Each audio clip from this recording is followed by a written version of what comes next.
Brad, the Bears came to play today, trying to break a 3-game losing streak of their own, then put the Packers at 0-3 in the NFC North. Now we got ourselves a classic, as this one went until the clocks would hit zeros. The Bears defense had Green Bay struggling in that first half, letting up the only one touchdown to Jayden Reed on the first drive of the game you see on your screen. Chicago, they did everything they could in this one, outgaining Green Bay in almost every statistical category, controlling time of possession, and also winning the turnover battle. But we've seen Green Bay come up in the most clutch moments this year. Christian Watson coming up huge with a 150-yard game, and then the game-winning block that would eventually seal the win for the Packers. No, it feels good. I think really anytime you can get a win in the NFL is a great feeling. Obviously, not how you wanted to end up, and obviously not our best ball, but a win is a win. Right there, fourth quarter, you got to have a play. Somebody's got to go out there and make a play, and anytime you're running the ball and you're that close to the end zone, I'm gonna give it everything I got to try and get in there. So in these critical games, you gotta lay it all on the line right there. A 20-19 nail-biter as the Packers escape Chicago with their first win against the NFC North.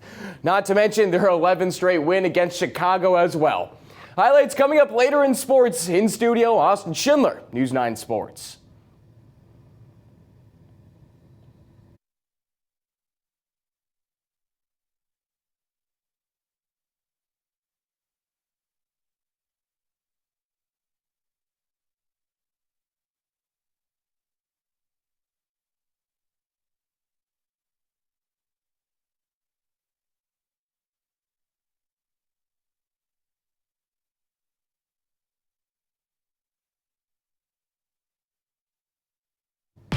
Now, your News 9 Sports.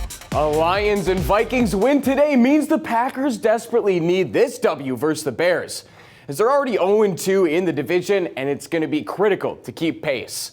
Green Bay looking for 11 in a row against Chicago. First drive of the game right in the bucket for Jayden Reed.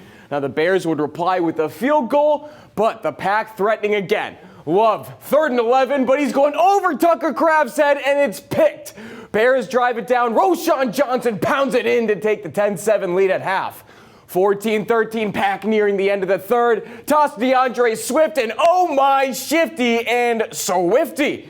Chicago retakes the lead 19-14. So Green Bay needs something with 3:30 left. Diving effort by Watson. He's going to get up with no one near him to get the Packers in great position where Love would take it himself. 20-19, but at the buzzer, the Bears have a chance, and it's blocked.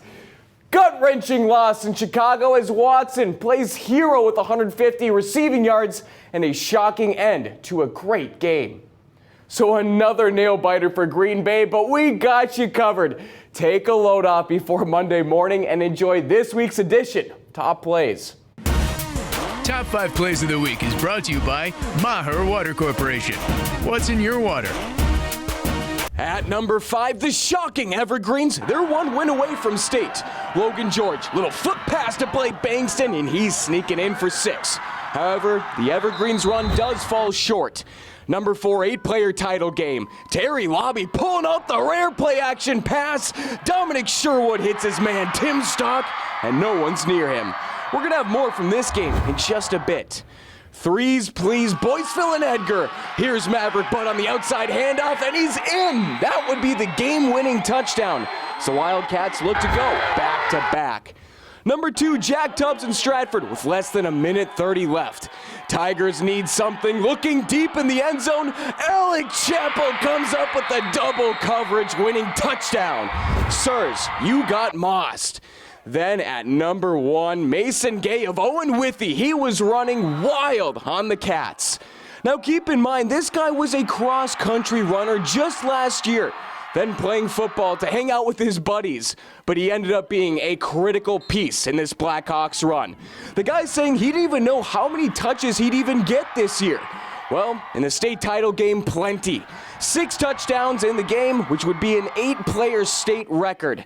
Not to mention 321 yards rushing. That'll do it for Top Plays.